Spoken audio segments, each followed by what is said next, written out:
Pues ya para irle empezando la reunión, les quiero presentar al doctor Rogelio Hernández Pando. Posiblemente los que nos dedicamos a la investigación, pues seguro que lo conocemos. Yo tengo el gran gusto de conocerlo desde hace ya muchos años.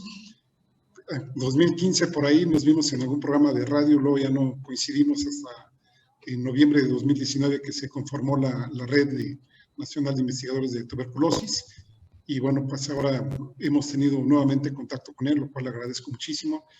Y pues él ha aceptado acompañarnos en la sesión de hoy para presentarnos una ponencia, ¿no? El doctor Rogelio Hernández Pando es investigador en ciencias médicas, F de tiempo exclusivo, y es jefe de la sección de patología experimental del Instituto Nacional de Ciencias Médicas y Nutrición de Salvador Subirán. Es doctor en investigación biomédica básica, es nivel 3 del SNI.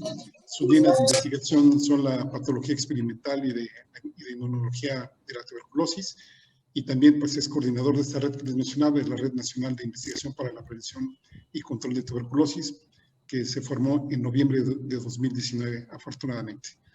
Doctor Rogelio, pues si quieres, ya los demás colegas que se vayan integrando para no tenerte esperando. No hay problema. Pues, no sé si quieres compartir pantalla o tú nos dices.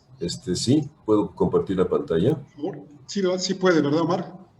Nada más que dice aquí que el anfitrión... Sí, según yo puede, pero ahorita lo reviso. Sí, gracias.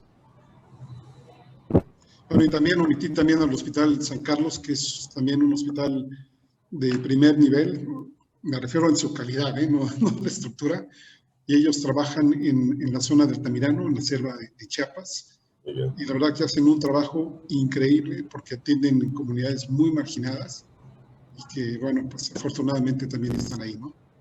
Ahí apoyándonos aquí en el observatorio. Estupendo, estupendo. O sea, ¿ya quedó, Omar? Sí, en teoría tiene permiso de compartir su pantalla. A ver, déjame ver si ya lo puedo hacer.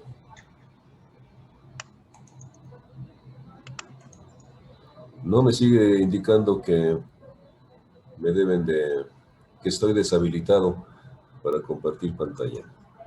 A ver, lo vuelvo a checar.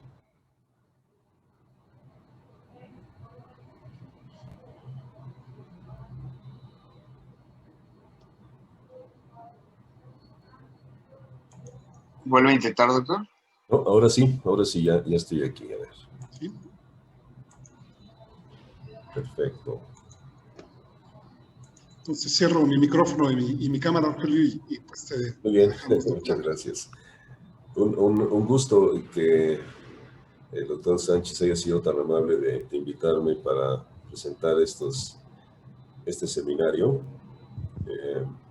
Mi grupo de investigación está totalmente dedicado al trabajo de investigación experimental. Y desde hace varios años hemos tenido como línea principal de trabajo estudiar los mecanismos inmunológicos a través de los cuales se elimina o se controla el crecimiento de Mycobacterium tuberculosis en el pulmón, y también cuáles son los mecanismos inmunológicos que permiten la progresión de la enfermedad. Y durante ese proceso hemos también tenido la oportunidad de tratar de favorecer los eventos protectores o de disminuir los eventos deleterios, de manera que otra línea importante de trabajo que tenemos es la inmunoterapia. Y también hemos incursionado bastante en los aspectos preventivos. Entonces, cuando Héctor me platicó más o menos el perfil de ustedes, pensé, ¿verdad?, que quizá lo que podría interesar un poco más es el trabajo que hemos hecho en vacunación, en prevención. Entonces, me voy a permitir presentarles a ustedes quizá 3 de nuestras más recientes incursiones en esta área, y cuáles son los resultados y sobre todo cuál es, digamos, el diseño experimental que hemos hecho en este proceso. Como ustedes saben, ha habido pues un gran esfuerzo recientemente, quizá en los últimos 20 o 30 años, para tratar de generar una vacuna nueva contra la tuberculosis. Actualmente hay más de 12 que se encuentran ya en fase clínica, en fase experimental en seres humanos, Y digamos que desde el punto de vista de su categorización, esta es más o menos los tipos de vacunas que están en proceso de desarrollo, ¿no? Que son principalmente las vacunas vivas, que corresponde principalmente a cepas de Mycobacterium tuberculosis atenuadas. Esto es, desde hace ya bastantes años ha habido mucho esfuerzo por estudiar cuáles son los genes que codifican moléculas que para el sistema inmune o para en general la preservación de los tejidos resultan ser altamente agresivas. Y en ese sentido, entonces, la caracterización de los genes de virulencia es un trabajo muy activo desde hace bastante tiempo. Y como consecuencia de ese trabajo ha sido posible eliminar a estos genes y entonces, en consecuencia, generar bacterias que están vivas, pero que carecen de esos genes que codifican para esas moléculas importantes como elementos de virulencia. Y esas cepas atenuadas, entonces, les llamamos genéricamente mutantes auxotróficas. Y estas mutantes auxotróficas pues son, digamos que, de gran futuro, porque preservan una buena parte de los antígenos protectores que se han perdido en el proceso de atenuación de la BCG, que es la vacuna clásica de la tuberculosis. También ha habido esfuerzos interesantes para tratar de utilizar virus que portan antígenos que infectan a las células y que se expresan esas genes y por lo tanto los antígenos que codifican, algo que hoy está pues muy de moda con estas vacunas nuevas, ¿verdad?, por RNA, que están siendo de gran utilidad en la pandemia actual que estamos sufriendo del SARS-CoV-2. De manera entonces que eso también se ha intentado hacer en tuberculosis desde hace algún tiempo. También es interesante el hecho de que se haya tratado de utilizar bacterias no tuberculosas, micobacterias, digamos, saprófitas, con la finalidad también de que, como comparten ciertos antígenos, pueda haber un sistema de protección. Entonces, ahí también ha habido esfuerzos interesantes. De hecho, una de las que están más avanzadas en este proceso es Mycobacterium vaccae, una micobacteria saprófita atenuada que tiene también una buena capacidad de inmunorregulación. Es también muy importante el área de las vacunas inertes o no vivas. Ahí quizá los más significativos son antígenos de las bacterias, que les llamamos genéricamente vacunas de subunidad. Dado que la Mycobacterium tuberculosis tiene pues más de 4.000 genes, hipotéticamente podría haber más de 4.000 proteínas que pudieran ser utilizadas para activar al sistema inmune. Y estas entonces, en términos generales, solamente se han explorado 4 o 5.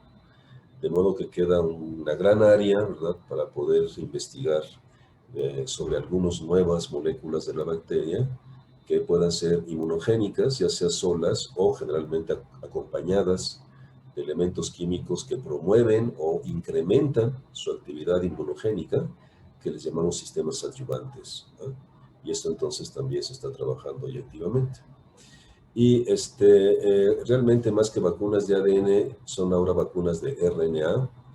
Las de ADN pues fueron interesantes hace 30 años, 20 años, como simplemente elementos experimentales, pero desafortunadamente no han progresado mucho en su proceso de estudio. La clásica vacuna, que es la vacuna de BCG, también hay esfuerzos en modificarla genéticamente. Entonces esto se logra a través de transferirle genes a la BCG, genes que codifican antígenos muy inmunogénicos o incluso genes que codifican citocinas. Y estas BCGs, que les llamamos genéricamente BCGs recombinantes, son también una posibilidad interesante como generación de vacunas nuevas. Todas estas genéricamente les llamamos vacunas profilácticas, ¿no?, porque se administran antes de tener contacto con el microorganismo. Y entonces nuestro anhelo es realmente tener verdaderas vacunas profilácticas, es decir, vacunas que eliminen de inmediato las bacterias que están iniciando el proceso de la infección primaria en los seres humanos. Desafortunadamente esto no lo hemos logrado y las vacunas que tenemos ahora son simplemente vacunas que, digamos, una infección muy grave o una enfermedad muy grave la previenen haciendo una infección menos grave, ¿no? Entonces a estas les llamamos vacunas imperfectas y desafortunadamente las vacunas que actualmente tenemos para prevenir la tuberculosis son de ese tipo. Estamos entonces en el camino, en la aspiración fundamental de que en algún momento podamos tener alguna verdadera vacuna profiláctica, ¿no? Pero honestamente creo que estamos lejos de lograrlo. Y el otro gran rubro son las vacunas terapéuticas, esto es, vacunas que tratan de ser adyuvantes para que la quimioterapia sea más eficiente y se pueda cortar. Esto más bien creo que debe de llamarse inmunoterapia. Y la otra gran importancia es también prevenir la reactivación de la infección latente. Es decir, inmunizar de tal manera a las personas que tienen la bacteria en estado latente como para que se mantenga permanentemente en forma latente, ¿verdad? Que no se reactive. Y en esta área también ha habido interesantes propuestas. Algunas de ellas ya incluso han incursionado en su ensayo clínico, pero desafortunadamente también no han sido del todo adecuadas, ¿no? Se ha llegado a un máximo de un 50% de prevención de la reactivación en un trabajo reciente publicado hace un par de años en New England Medicine, pero realmente todavía estamos un poco lejos de eso. Entonces, como ustedes bien saben, la vacuna que más se ha utilizado en la humanidad, ¿no?, es la vacuna de Calmette-Guerin, o BCG, que ustedes saben también que pues esta se obtuvo inicialmente a partir de un aislado clínico de mastitis bovina en el lejano año de 1902 por estos dos grandes personajes, el profesor Albert Calmette y Camille Guerin, en el Instituto Pasteur de Lille.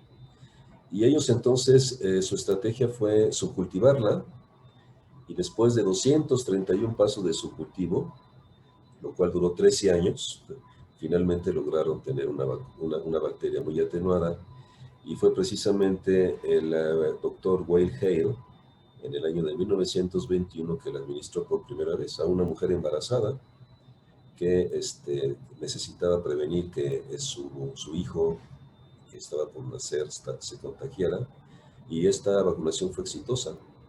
Entonces, a partir de ahí, a partir del Instituto Pasteur, se distribuyó esta vacuna a todo el mundo, y entonces lo que empezó a suceder es que cada país empezó a producir su propia BCG, o varios países, mejor dicho, empezaron a producir su propia BCG.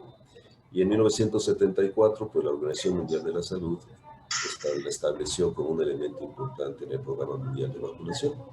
Entonces, a partir de ese momento, se han administrado 4.000 millones de dosis. Esto es entonces con mucho la vacuna que se ha utilizado más en la historia de la humanidad.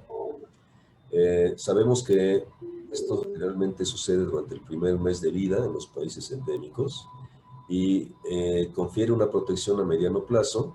Lo más importante es que evita formas graves de tuberculosis en niños, sobre todo tuberculosis miliar, tuberculosis diseminada. Pero desafortunadamente en los adultos, digamos, después de los 20 años de edad, la protección realmente disminuye ostensiblemente. Entonces, un problema importante que tiene la vacuna BCG es la memoria inducida en respuesta inmune, que realmente pues dura unos años, ¿verdad? Pero no se mantiene, y por lo tanto ahí pues como que uno tendría que pensar en intervenir prolongando la memoria.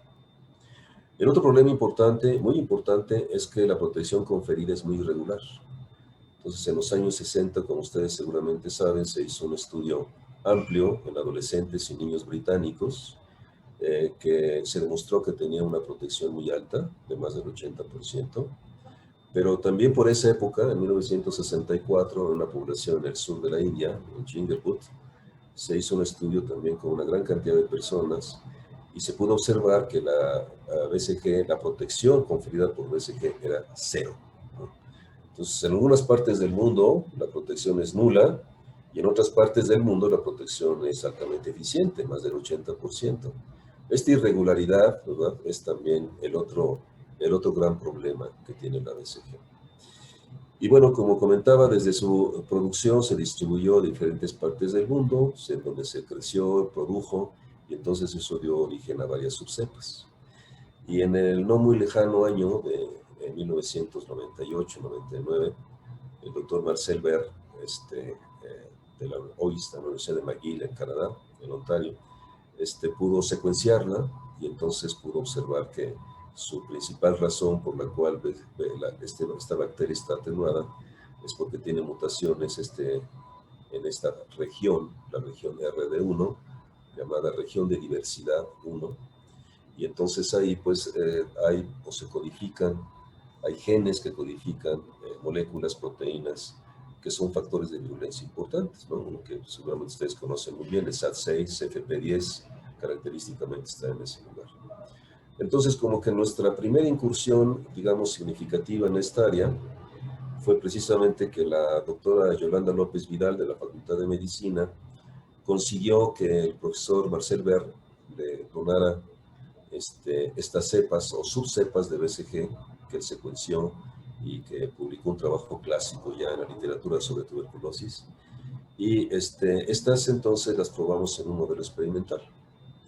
Nuestro modelo experimental esencialmente está establecido en ratones de la cepa VALC, ratones machos de 6 a 8 semanas, y lo que hemos hecho desde hace muchos años es administrar bacterias vivas y virulentas a través de la tráquea con la finalidad de estudiar los mecanismos inmunológicos que permiten la protección o que permiten la progresión de la enfermedad. Y este modelo también nos ha servido para probar vacunas. Y lo que hacemos en ese modelo es simplemente vacunar subcutáneamente a estos animales de experimentación, ratones VALC machos, 6 a 8 semanas, y después de 2 meses, decimos, los retamos, es decir, administramos una dosis alta de micobacterias vivas y virulentas, generalmente la cepa H37RB de referencia, a través de la tráquea. Y entonces, después de 2 y 4 meses, evaluamos qué tanto se protegió el animal, comparativamente, obviamente, con animales no vacunados, principalmente determinando la cantidad de bacterias vivas en los pulmones, a través de la cuantificación de unidades formas de colonia, y por el estudio histológico, ¿no? Vemos cuál es la extensión del daño pulmonar, que fundamentalmente es daño neumónico. Entonces, ven ustedes aquí, estas son las subcepas que nos pudieron facilitar. Aquí está perfectamente definido, porque todas estaban secuenciadas, a dónde está la deleción, en cuántos genes. Les estorban. En cuántos genes, ¿verdad? Estaba la razón por la cual estas bacterias estaban atenuadas. Y entonces, utilizando ese sistema, principalmente, esas diferentes subcepas, que fueron 10, ¿verdad? Como ya comentaba, se vacunan y 2 meses después se retan por vía intratraqueal con la cepa H37RB, el grupo control no está vacunado, y luego se sacrifican grupos de ratones a los 2 y 4 meses post-reto, y determinamos la cantidad de bacterias vivas, también expresión de citocinas y el daño histológico a través de morfometría automatizada. Y estos son los resultados. Miren, todas las cepas que probamos o las subcepas protegen, pero lo hacen en diferente grado, ¿sí? Entonces, quiero principalmente llamar su atención en estos 2 resultados. Esta que es la media, 2 meses después del reto, 4 meses después del reto, y vean que en comparación con el control, ¿verdad?, en todas las demás animales vacunados hay menos cantidad de bacterias. Pero es variable esto, y fundamentalmente en nuestro sistema experimental, la que mejor protege es esta subcepa, la subcepa HIPS. Aquí pudimos también ver la cepa México, que en aquel momento, donde hicimos el estudio, ya tiene hace algunos años, era la cepa de BCG danesa, que venía del Instituto del Suero en Dinamarca, pero que en aquel momento entiendo que se cultivaba en México, se producía en México, y esta, pues miren, da una protección también comparado con el control, pero esa protección es menor que la que da esta subcepa FIPS, ¿no? Esta subcepa FIPS también da la oportunidad de ver que hay menos daño histológico, hay menos daño neumónico. Estos animales desarrollan granulomas, ciertamente, pero su principal evento histopatológico o patológico es el desarrollo de neumonía progresiva. De hecho, mueren por neumonía. Y entonces, simplemente en cortes histológicos medimos por morfometría automatizada la cantidad de área que está afectada por neumonía, ¿no? Y entonces con eso también evaluamos qué tan extenso es el daño que está generando la bacteria en los animales vacunados. Es un trabajo entonces ya publicado hace algunos años, pero desde ese momento se estableció una aportación importante, ¿no? Que las subcepas de BCG todas protegen, pero en diferente magnitud. Y cuanto menos en nuestro sistema experimental, está la subcepa FIPS, que se usó en los años 60, particularmente en el estado de Filadelfia, en los Estados Unidos, es donde se utilizó. Ciertamente dio buena respuesta de protección, pero lo que sí no sé es por qué dejó de utilizarse, ¿no? Pero este es muy eficiente en la subcepa BCG FIPS para proteger. Y entonces, bueno, ya después empezamos a hacer diferentes proyectos relacionados con la generación de estos diseños y nuevas vacunas.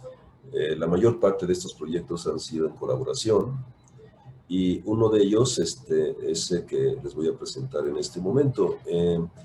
Esta es precisamente la utilización de lo que comentaba hace un momento, de bacterias que se mutan genes y como consecuencia de la mutación, de la eliminación de la expresión de esos genes, se atenúan. ¿Sí? Y con eso entonces, digamos, tenemos una posibilidad de poder estimular el sistema inmune de manera significativa sin que se produzca la enfermedad, ¿no? Son organismos vivos, son bacterias vivas, entonces un aspecto fundamental es ese, ¿verdad? Que disminuya mucho su virulencia.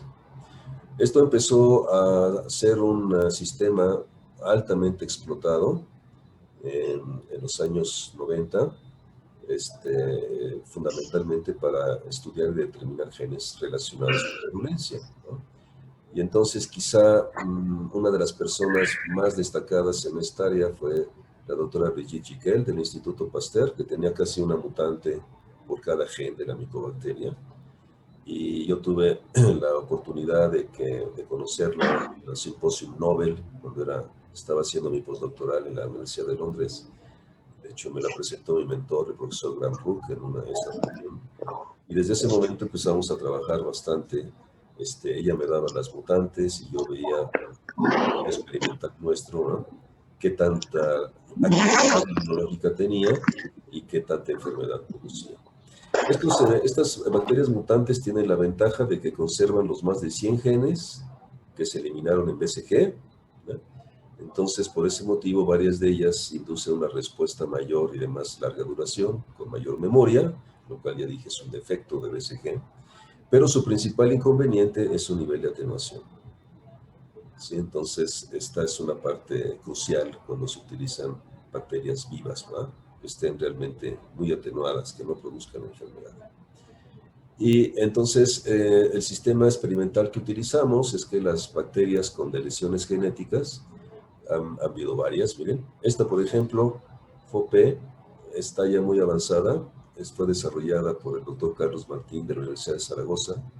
El doctor Carlos Martín fue un estudiante de doctorado de la doctora Gicquel, y entonces él encontró una micobacteria, un capre, muy, muy atenuada, y cuando estudió molecularmente, genómicamente, porque estaba atenuada, es porque tenía mutaciones en este gen.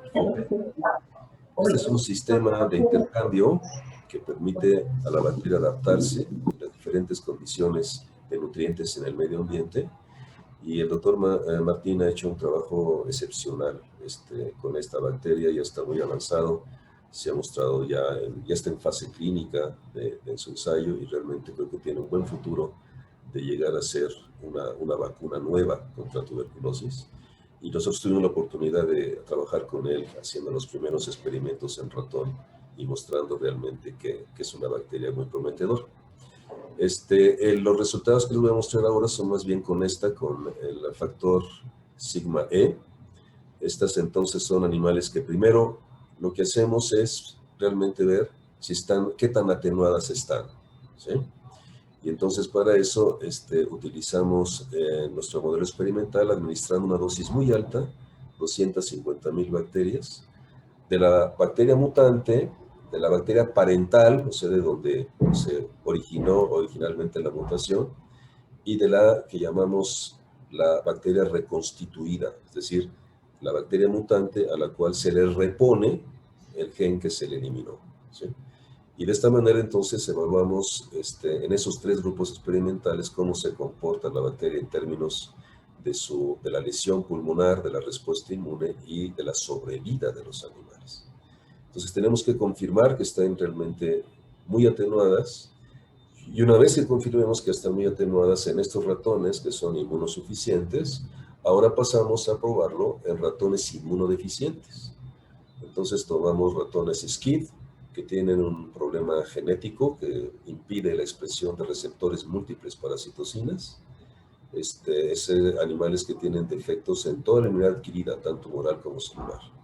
Y ratones desnudos, que tienen un defecto en un factor transcripcional, que se llama FOXP1, entonces no desarrollan el timo, y al no desarrollar el timo no tienen inmunidad celular. Esos animales son entonces inmunodeficientes para bacterias intracelulares, como es el caso de la tuberculosis. Entonces, estos animales los vacunamos con BCG, que siempre es nuestro estándar de oro, y con la bacteria mutante, y entonces vemos qué tanto sobrevive el animal cuando es comparativamente vacunado con BCG, siempre BCG FIPS, ¿no? Ya demostré por qué, es la más eficiente protectora en nuestro sistema, y con la nueva bacteria mutante. Y este es el estudio que hemos hecho más reciente en este sistema. Hace algunos años tuvimos la oportunidad de tener un proyecto en conjunto con varios países de la Unión Europea, de hecho lo financió la Unión Europea, para estudiar infección latente. Y el investigador responsable de ese consorcio, el doctor Ricardo Manganelli, que es, en mi opinión, el experto número 1 en el mundo sobre factores sigma. Entonces, la micobacteria, cuando está en un medio ambiente en el cual hay diferencias en cantidad de nutrientes, pero sobre todo en agentes agresores, ¿no? Por ejemplo, radicales libres de oxígeno, óxido nítrico, células que intentan destruirla, entonces la bacteria se tiene que adaptar. Y para adaptarse, uno de los sistemas que más utiliza es la expresión de una serie de proteínas cuya función es unirse al RNA, y entonces cuando se une a un RNA específico, digamos, redirige el metabolismo de la bacteria para poder sobrevivir, ¿no? Para poder sobrevivir a las agresiones del medio ambiente. Estas proteínas, entonces, digamos que hacen un recurso del metabolismo a través de unión con el RNA, son precisamente los factores sigma. Y el doctor Manganelli, desde la época en que estuvo haciendo su postdoctoral, es profesor de la Universidad de Padua desde hace tiempo, pero desde estudios postdoctorales estuvo estudiando la biología molecular de estos factores. Los factores sigma son 13, y uno de los más estudiados es el factor sigma E. Entonces, este factor sigma E en particular es muy eficiente para evitar que la bacteria muera por estrés oxidativo, la hace más resistente al óxido nítrico, por ejemplo, y también permite una mejor infección y proliferación en el interior, en el citoplasma de los macrófagos. Entonces, el grupo del Dr. Manganelli hizo una mutante, eliminó el gen que codifica el factor sigma E, y nosotros entonces pues, nos dimos a la tarea de estudiar cuál era la repercusión en los animales de experimentación cuando esa mutante se infectaba a los animales. Entonces, miren, esta es la curva de sobrevida, y estos son los animales que están infectados con la bacteria parental, que es H37RB, la clásica bacteria de referencia. Cuando se le elimina el gen que codifica el factor sigma E, todos los animales sobreviven, el 100%. Entonces, ciertamente está altamente atenuada. Y cuando esta mutante se le complementa, es decir, se le regresa el gen que fue eliminado, entonces vean ustedes aquí en los triángulos se comporta como la bacteria parental. Entonces, claramente, este factor es el que le está atenuando, ¿no? La ausencia de ese factor es lo que la está atenuando.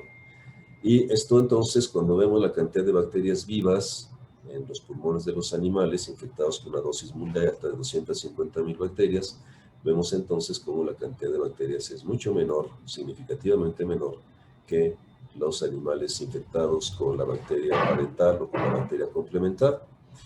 Cuando lo hacemos ahora con los ratones inmunodeficientes, en este caso los ratones SCID, también vemos que estos animales sobreviven más cuando se vacunan con esta mutante que en comparación con la BCG FIPS. Y si ahora vemos cuál es la respuesta inmunológica que induce estos animales a través de purificar RNA total de los pulmones y luego evaluar por RT-PCR la expresión de citocinas, ver entonces cómo producen mucha interferón gamma, mucho más que la cepa H37RB parental y la cepa complementada mutante. Producen mucho más TNF, que son los dos principales citocinas protectoras, ¿no? Hay también una mayor inducción de óxido nítrico sintetasa inducible, pero hay menos producción de IL-4, de ILDs, que son citocinas supresoras de la inflamación y que, por lo tanto, entonces permiten que la enfermedad progrese. De verdad que estos son factores deleterios del sistema inmune y esta bacteria mutante, de manera muy significativa, la está induciendo menos. Perfecto. Y además induce mucha expresión de inmunidad innata, particularmente de péptidos antimicrobianos, de fencina beta 3. Está padrísimo, ¿no? Está muy atenuada y además está induciendo una respuesta inmune altamente protectora. Entonces, claro, estas son las fases que ya comenté, ¿no? Esto es bien importante, la evaluación de la virulencia. La evaluación de la inmunogenicidad la hacemos en parte, como lo acabo de comentar, viendo la expresión de citocinas protectoras y no protectoras en el pulmón de animales infectados con una gran dosis de estas bacterias. Pero también luego lo hacemos en animales vacunados. Entonces, los animales vacunados, después de una semana, 2 semanas y un mes, obtenemos células esplénicas, linfocitos del vaso y linfocitos de los ganglios linfáticos regionales. Estas vacunas las administramos subcutáneamente en la base de la cola. Entonces, obtenemos los ganglios inguinales, hacemos suspensiones celulares. Estas células las estimulamos con antígenos de la bacteria, algunos solos inmunodominantes, como SAT6 y antígeno 85B, o antígenos totales obtenidos de sobredantes de la bacteria. Entonces evaluamos por citometría de flujo cuántas células CD4 existen, el porcentaje de células TH1 productoras de interferón gamma, muy importante TNF, macrófagos productores de TNF, y dentro de la población de células TCD4 también evaluamos la memoria central y la memoria periférica. La memoria central principalmente con CD62L, y esto ahora es lo que también empezamos a hacer. Aquí ya no nos dio tiempo porque fueron conocimientos posteriores a cuando publicamos este trabajo. Pero hoy uno de los marcadores más importantes para ver protección y sobre todo memoria inmunológica es la presencia de células T de memoria central, CD4-TH1. Estas células les llamamos multifuncionales porque expresan más de una citocina. Y aquí lo que se evalúa es la producción de interferón gamma, de TNF y de interleucina 2. Entonces, cuando tenemos células CD62L positivas, ¿sí?, que son CD4, que además tienen en el interior, en el citoplasma, TNF e interleucina 2, esas son las que hasta ahora parece ser el mejor indicador o marcador que nos está diciendo que esa es una buena memoria que va a funcionar a largo plazo, ¿no? Entonces, esto lo evaluamos de esa manera y eso les llamamos experimentos de inmunogenicidad. Y después los experimentos de protección. Ahí vacunamos los animales y después de 2 meses los retamos. Primero con H37RB, que es una cepa de moderada virulencia. Y si vemos que la protección es muy buena, que es parecida a la de BCG o un poquito mejor, Entonces ahora lo que hacemos es repetir ese experimento, pero retar a los animales con bacterias hipervirulentas. Y de ahí tenemos un par de bacterias muy virulentas del genotipo Beijing, que es el genotipo prevalente en Asia y en África. Y también tenemos una bacteria altamente virulenta, aislada de un paciente o de varios pacientes, porque hizo un brote epidémico en Orizaba, Veracruz, hace algunos años. Esa fue una bacteria que nos facilitó la doctora Lourdes García García, de los Institutos de Salud Pública. Y esta bacteria 5186 es de la familia Harlem X, que es la prevalente en Latinoamérica y en Europa, y que es muy virulenta. Entonces, con esas bacterias retamos a los animales vacunados, y si vemos entonces que sobreviven o que tienen una mejor sobrevida que BCG, entonces realmente ese es un muy buen candidato vacunal. Entonces, vean ustedes, estos son los resultados de inmunogenicidad. Aquí estimulamos a los linfocitos que obtuvimos del vaso, del pulmón y de los ganglios linfáticos en diferentes tiempos, 2 semanas, 1 mes y 2 meses después de la vacunación.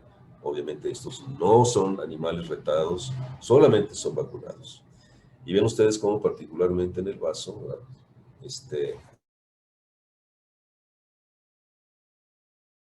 fundamentalmente después de 2 meses.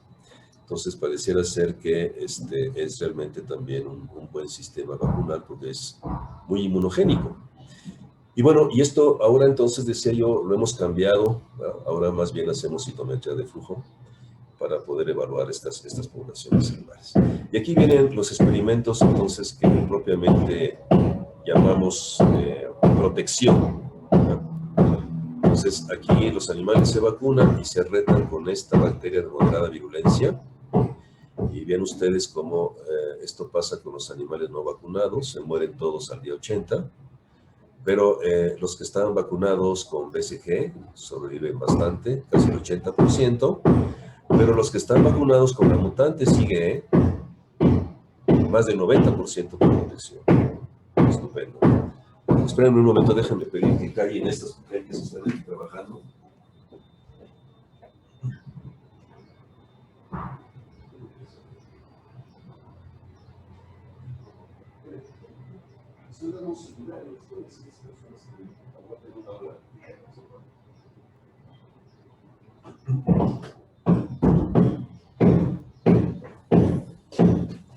Parece que aumentaron el sonido. Perdón, es que están haciendo aquí trabajos de albañilería y están haciendo mucho ruido. Les pedí que me esperen un momento mientras que les platico de esto. Entonces ven ustedes también cómo la cantidad de bacterias vivas en los pulmones es significativamente menor en los animales vacunados con la mutante y el daño histológico también es menor.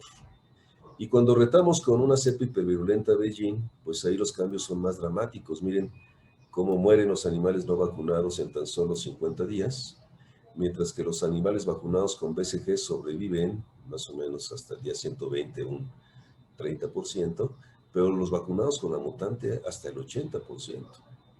Súper bien. Igual también menos bacterias y menos daño histológico. Entonces, cuando vimos estos resultados, hay un gran consorcio de vacunas en Europa, que ahora está, principalmente el presidente es un buen amigo, el profesor Olivier Neyrols, de Francia, y el otro gran grupo es el grupo de AERAS en Estados Unidos, que es fundamentalmente financiado por Gates Foundation. Y entonces, pues, digamos que son los dos grandes consorcios o grupos que están trabajando sobre esto de una nueva vacuna contra TB. Y entonces el doctor Manganelli le mostró los resultados al grupo europeo, y el grupo europeo comentó, dice, bueno, sí está muy interesante, pero necesitamos realmente hacer que sea todavía mucho más atenuada. Y entonces, para eso tienes que hacer una segunda mutación. Hay que deletar un segundo gen. Y el gen que se ha escogido es el gen FAD26. El gen FAD26 codifica para una enzima, una acilcoenzima A sintetasa, que es una enzima clave para la elongación de los ácidos grasos que forman este factor, el DIM, el tiazol dimicocerosatos, que es un componente lipoproteico o lipídico de la pared de la bacteria que es altamente eficiente para protegerlo. Estos DIM es una familia, pues, es realmente un grupo de 6 familias de ácidos grasos, y estos entonces participan en la permeabilidad de la pared celular, pero contribuyen de manera muy significativa en la patogenicidad bacteriana, debido a que protegen a la bacteria del efecto del óxido nítrico. Entonces, precisamente la doctora Jiquel, en esto que les platicaba de muchos años atrás, que estaba haciendo una mutante para cada gen, me dio la oportunidad de trabajar con esto, en uno de los primeros trabajos que hicimos. Entonces, la mutante FAD26 carece completamente de dinicocerosatos, y cuando lo vimos en nuestro modelo experimental encontramos que las bacterias estaban muy atenuadas, sobrevivían más los ratones que los que se infectaban con la cepa parental, y producían también mucho menos daño neumónico, ¿sí? Y había muchas menos bacterias, una bacteria muy, muy atenuada. Y esta bacteria también inducía una alta producción de interferón gamma, de TNF, menos interleucina 4, aunque todavía un poco más en la parte crónica, y también, claro, mucho menos producción de INOS, de inducción de la producción de INOS. Entonces, hicimos igual experimentos de vacunación con esta mutante, y de nuevo encontramos que cuando los animales se vacunan, 8.000 bacterias por vía subcutánea, sí protege bastante bien, porque la sobrevida se incrementa hasta un 80%, ¿sí? Con una cantidad de bacterias mínimas comparadas con BCG, animales vacunados con BCG FIPS, ¿no? Y también el daño histológico es menor. Entonces, esta también es una mutante que como vacuna funciona muy bien. Entonces, el Consorcio Europeo dijeron, bueno, ya tienes tu mutante SIG-E, ahora hazle una segunda mutación. Deleta el gen que codifica FAD26, y así vamos a tener una doble mutante. Y ahora parece ser que esa es la política del grupo europeo, porque esta, por ejemplo, que les platicaba del doctor Carlos Martín de FOPE, también ahora están probando una doble mutante, FOPE y FAD26. Entonces, cuando estudiamos la mutante SIG-E FAD26, la doble mutante contra la mutante de solamente SIG-E, vimos realmente que la doble mutante estaba más atenuada. Los animales VALP-C inmunosuficientes, ¿verdad?, infectados intratraquealmente con una dosis muy alta de 250.000 bacterias, sobrevivían 70% de ellos después de una buena cantidad de semanas, casi 20 semanas, en comparación con animales infectados con H37RB, que mueren todos por la semana 17, y también con una sola mutación SIG-E, 30% de sobrevida. Entonces, de 30 a 80 está bastante más atenuada. Eso lo confirmamos con ratones inmunodeficientes SCID, sobreviven más, ¿sí? Y también ratones desnudos sobreviven más, con menos cantidad de bacterias en el pulmón y también en el vaso, y con una expresión de interferón gamma muy parecida a la que producía la mutante con solamente un gen, el gen SIG-E. Entonces, esta doble mutante funciona bastante bien, y cuando hicimos el experimento de vacunación, de nuevo encontramos que la sobrevida de los animales vacunados y retados con una dosis alta de H37RD, ¿sí?, su sobrevida es de 40%, bastante bien, porque las otras bacterias sobreviven mucho menos. Y este experimento lo hicimos en mi laboratorio, y un grupo en Corea hizo un experimento aparte con ratones C57BL, son genéticamente diferentes, infectados con aerosoles, infectados entonces con una cantidad mucho menor de bacterias, de hecho, pero vean entonces cómo, comparado con BCG, la bacteria mutante, doble mutante, TB223, produce menos daño neumónico, ¿sí?, y produce también menos cantidad de bacterias. Entonces, los dos modelos coinciden, y por lo tanto, pues hasta aquí es donde concluyen los ensayos clínicos, digamos, con animales de experimentación pequeños. ¿Qué es lo que sigue después de esto? Lo que sigue después de esto es probarlo en cobayos, en este trabajo que no tiene mucho de haberse publicado, en 2019. En cobayos también tiene un efecto de mucha atenuación, aunque la protección es muy parecida a la que confiere BCG. Y después de que esto ya se concluye, el siguiente paso es hacer experimentos de vacunación en primates no humanos. Y este paso, en el cual generalmente se usan 6 a 10 monos, casi siempre macacos rhesus, para evaluar el sistema de protección, son experimentos increíblemente costosos. De manera que, pues esto está en espera, ¿no? Y el profesor Vanganelli ya no tiene mucho ánimo de seguir porque conseguir financiamiento para poder hacer los experimentos en primates no humanos es de mucho costo. Este es otro proyecto de vacunación que estamos terminando casi en este momento. Le llamamos así Development of New Mucosal Vaccines for Tuberculosis Using Antibody Engineering. Se formó un consorcio con la Universidad de Tokio, con la Universidad Science Malasia, con la Universidad de Rosario en Chile y con nosotros. Y aquí fundamentalmente de lo que se trata es de vacunar con BCG y dar refuerzos con lo que llamamos bacterias de subunidad. Es decir, proteínas, antígenos de la bacteria que van a estimular la respuesta inmune, que van a generar una mayor expansión de las células T y B de memoria, y de esta manera entonces promover la memoria inmunológica, prolongando la respuesta protectora de la vacuna. Pero aquí lo que resulta ser novedoso es no tanto el antígeno utilizado, porque se utilizó el antígeno 85B, que se ha usado en otros sistemas vacunales, es un antígeno altamente inmunogénico, pero lo que realmente sí es novedoso es la construcción genética. Aquí entonces se clonó y se obtuvo, pues, o se aisló la secuencia genética que codifica para la porción constante 2 y 3 de los anticuerpos de clase IgA. ¿Sí? Esta porción constante de los anticuerpos de clase IgA van a tener la capacidad de unirse a un péptido más que se llama fragmento de secreción. Y ese fragmento entonces va a proteger al anticuerpo de la degradación enzimática. Entonces la primera idea es hacer una proteína quimérica. La mitad de la proteína es el antígeno de la bacteria, 85B, y la otra mitad es el componente FC, alfa, de IgA, obviamente, 2 y 3, y el fragmento de secreción.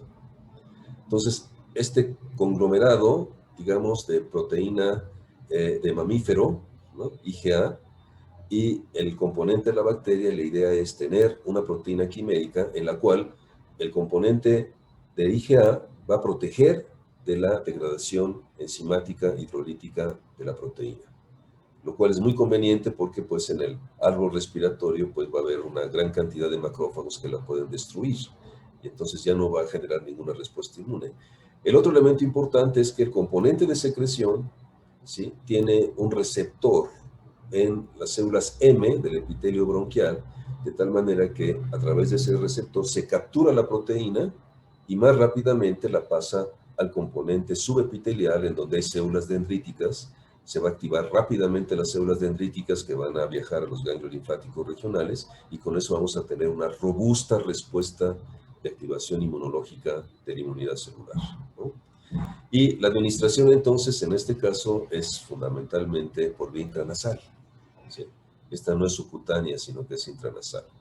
Todos estos genes que codifican el componente C2 constante de IgA, C3, fragmento de secreción y el antígeno de la bacteria, todo eso entonces se fusiona, ¿no? Se fusiona en un gen largo que codifica todo esto, y ese gen largo ahora lo usamos para incorporarlo a adenovirus.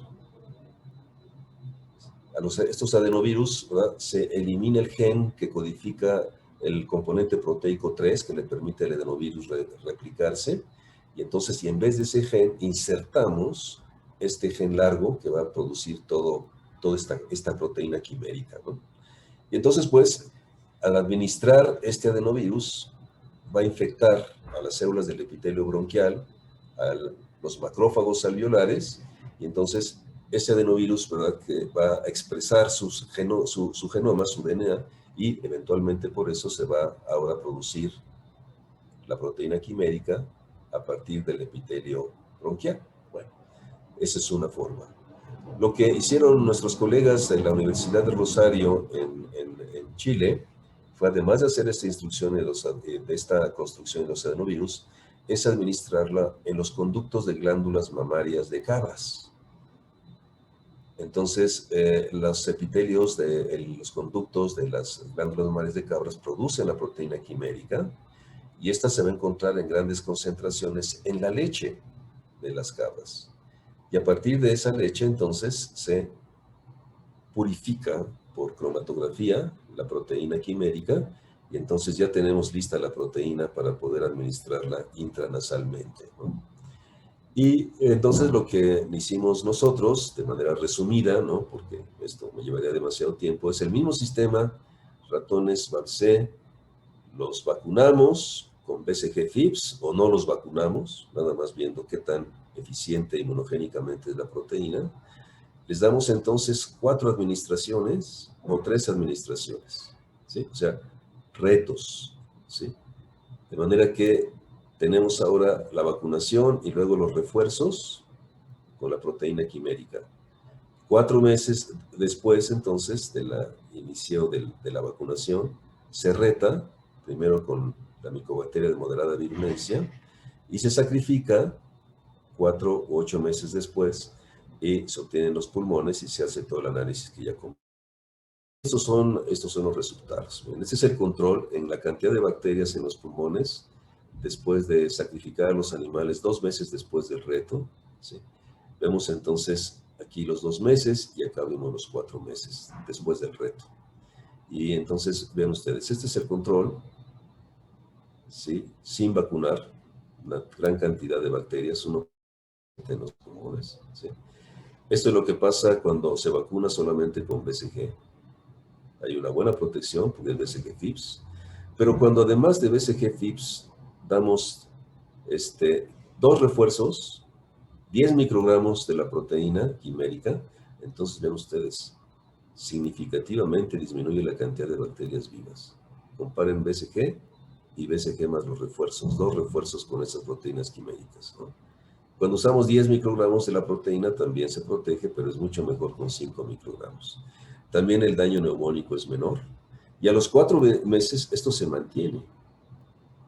Cada punto de estos corresponde a un ratón. Este experimento se hizo 2 veces y dio los mismos resultados, o resultados muy parecidos, ¿no? Muy parecidos. Entonces, estupendo. Con esto parece ser que podemos reforzar y podemos quizá prolongar la memoria y de esta manera hacer más eficiente a la vacunación con BCG.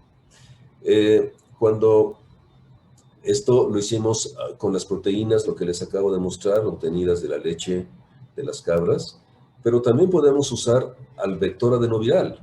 O sea, directamente administramos al virus, el virus infecta el epitelio bronquial, ¿verdad? Y esto entonces genera la misma producción de proteína durante aproximadamente 1 mes de manera constante, ¿sí? Y durante ese tiempo vemos entonces qué sucede.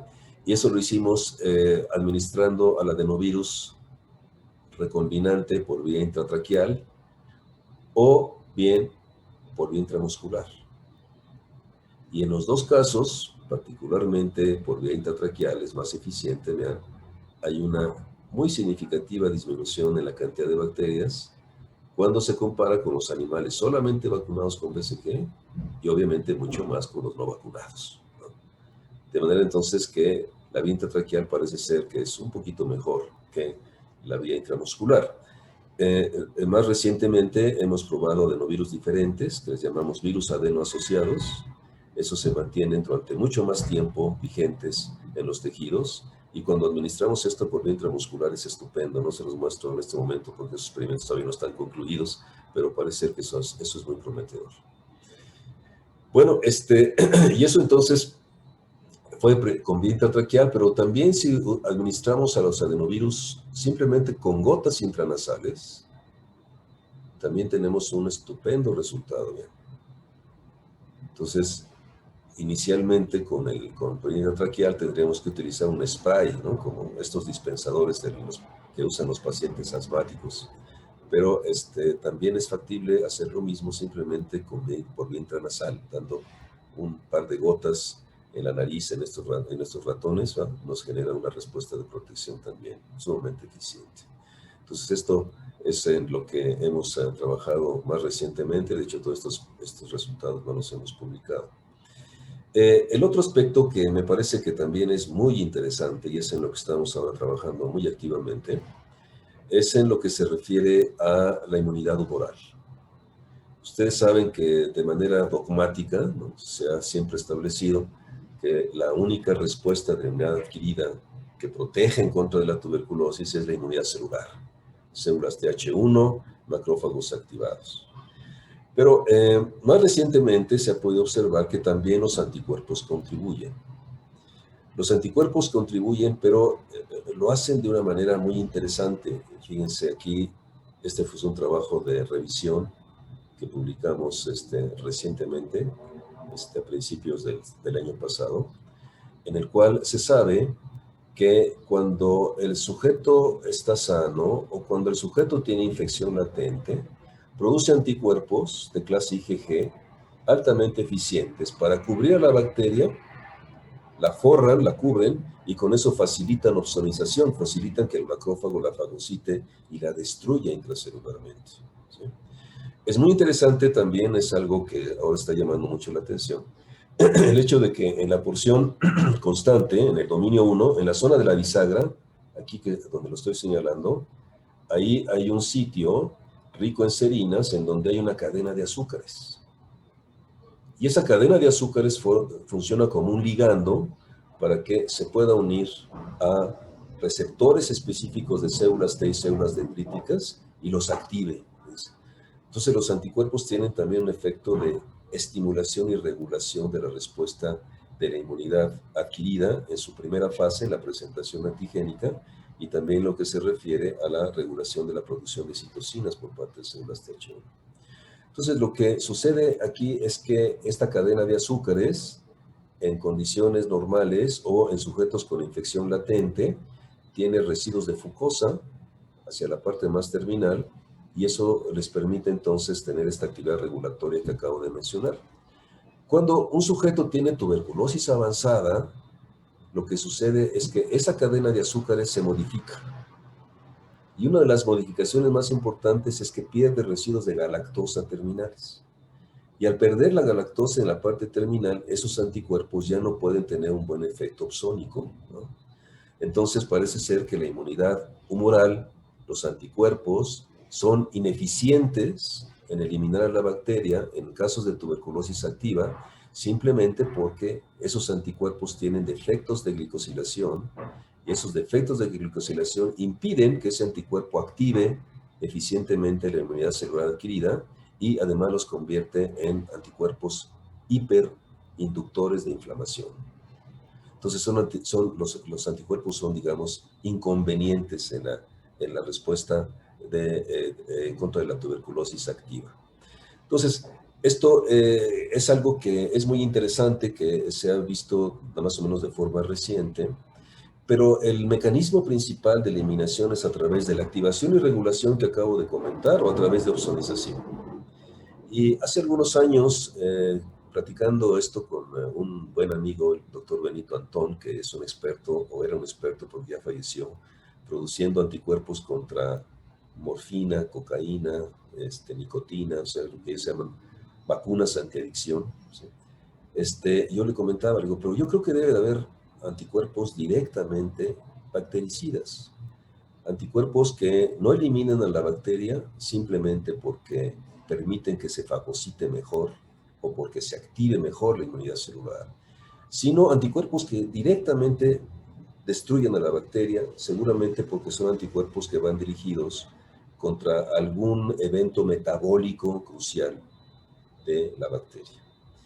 Y entonces, una de mis estudiantes, Constanza Martínez, y un experto en bioinformática del Instituto Nacional de Psiquiatría, donde trabajaba el doctor Antón, el doctor Miscoa, empezaron a ver esto por bioinformática, tratando de ver qué componente de la bacteria pudiera ser susceptible a ser bloqueado con anticuerpos Y ese componente tiene o debería de tener una función absolutamente crucial para el metabolismo de la bacteria.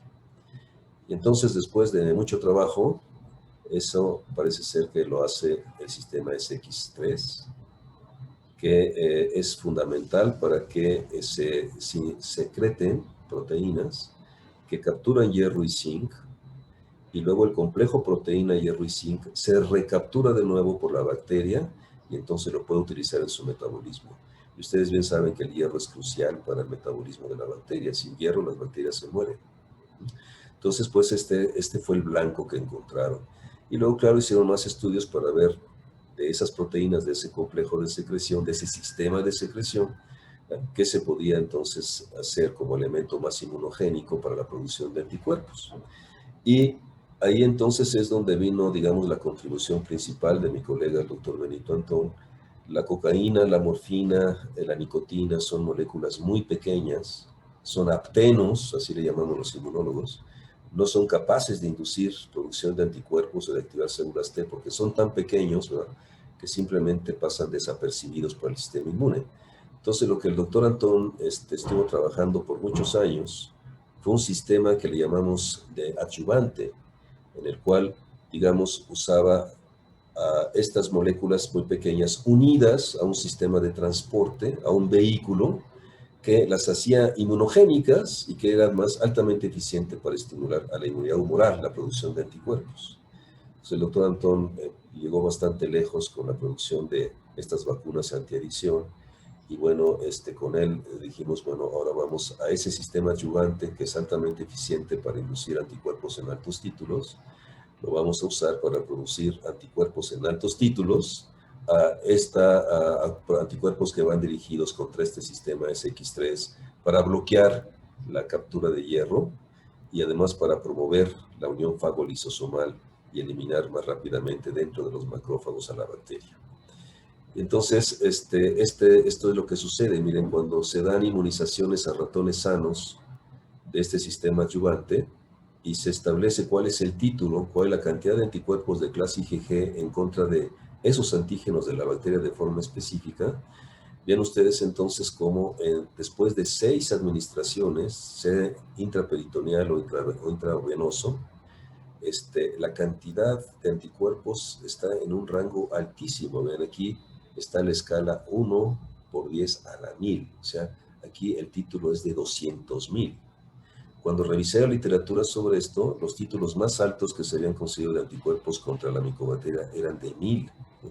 Y sistema produce 200,000, ¿no?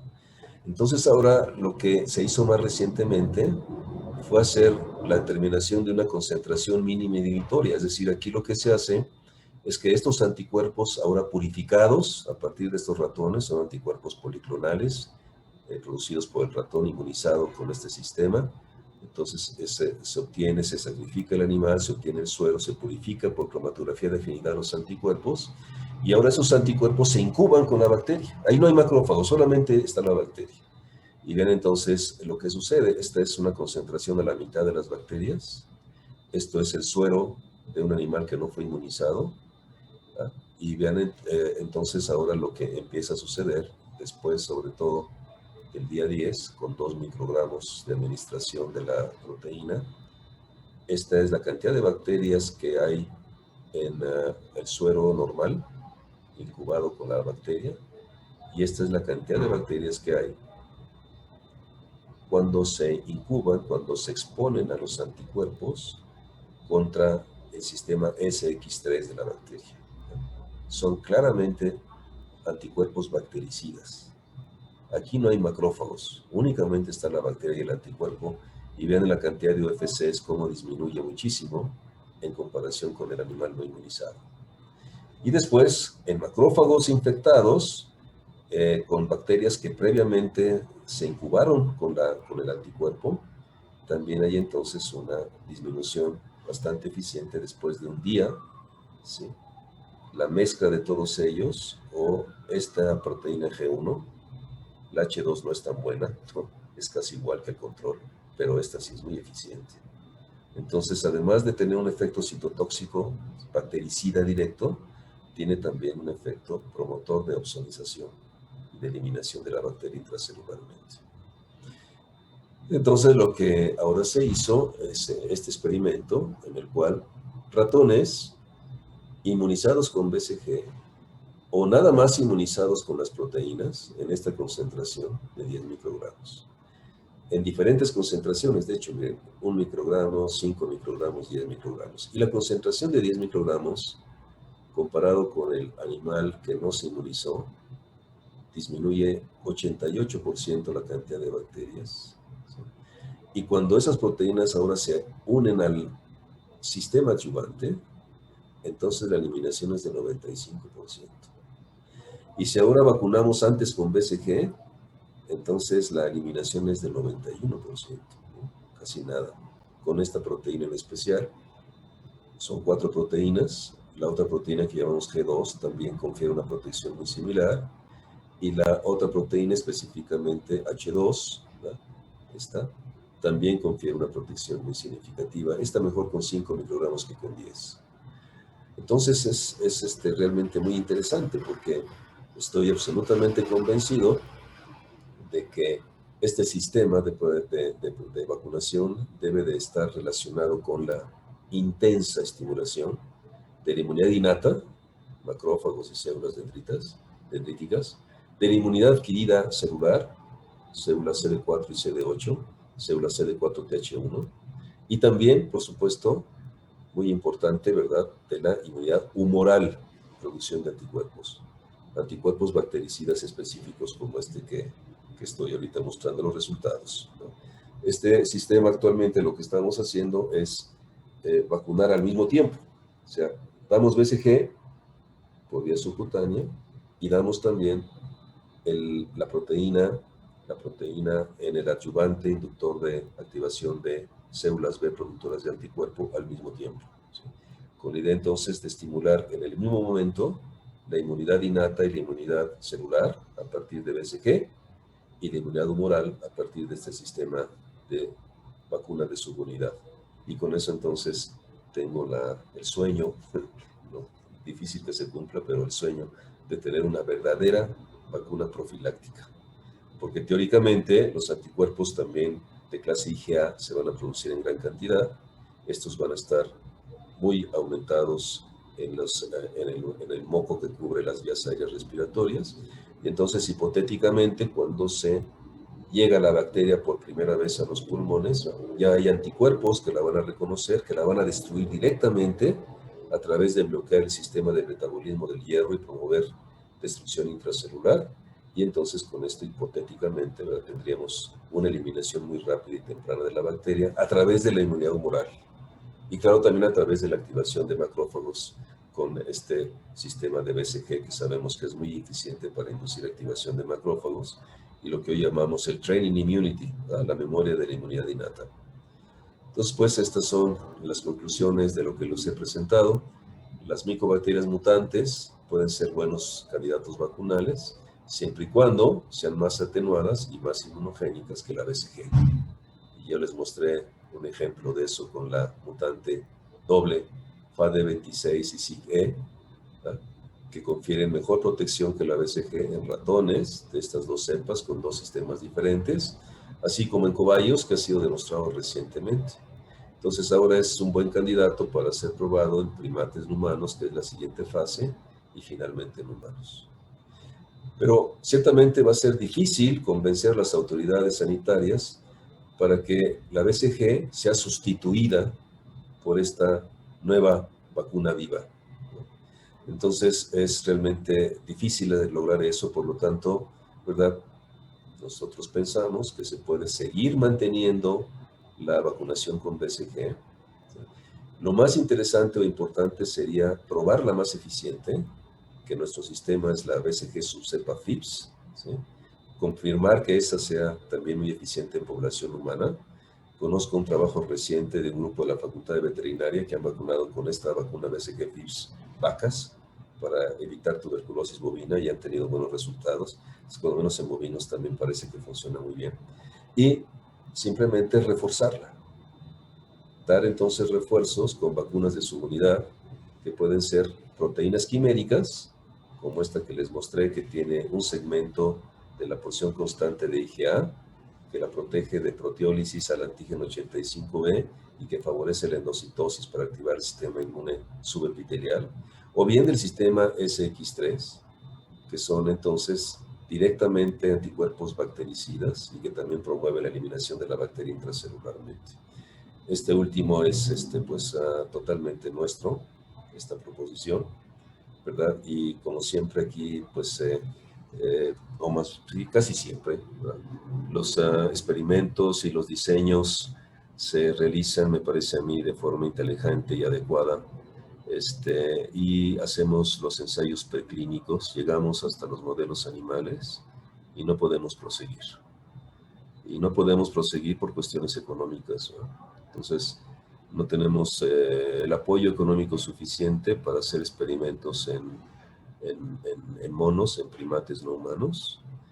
Pero también me parece a mí que esto no es del todo conveniente, porque les comentaba a ustedes que son 6 monos, de los cuales muy frecuentemente, como son genéticamente diferentes, es muy común que 3, por ejemplo, se protejan y 3 no. Entonces ahí tenemos un problema desde el punto de vista estadístico. Y trabajar con esos 6 monos cuesta aproximadamente 1 millón de euros. Es entonces sumamente costoso, sumamente complicado. Quizá pudiéramos saltarnos eso, ¿verdad? E ir directamente a ver en población humana, sobre todo estas vacunas de subunidad, teniendo proteínas GMP, ¿verdad? Que sean entonces de la calidad suficiente para usarse en humanos. Y dado que son inocuos, porque no son organismos vivos, simplemente son sistemas para reforzar la respuesta de memoria inmunológica, creo que con esto realmente podríamos contribuir con tener una vacuna más eficiente que la BCG para nuestra población, y eso pues sería una contribución importante. Y bueno, estas son las personas que participaron en estos trabajos que les acabo de presentar, sobre todo de mi grupo. Martín Becerril y Eduardo Infante hicieron el trabajo con las bacterias mutantes, Lavini con la proteína quimérica, una chica muy brillante que hizo un postdoctoral conmigo, y es argentina, ahora está en la Universidad en Irlanda haciendo trabajos con COVID. Constanza, que hizo el trabajo experimental principalmente de los anticuerpos bactericidas, ¿verdad? Y los otros colegas que también han participado sustancialmente en el desarrollo de estos experimentos. Pues eso es lo que les deseaba presentar. Muchas gracias por su atención, y si tienen alguna pregunta, con mucho gusto la contestaré, si es que tenemos tiempo todavía para eso.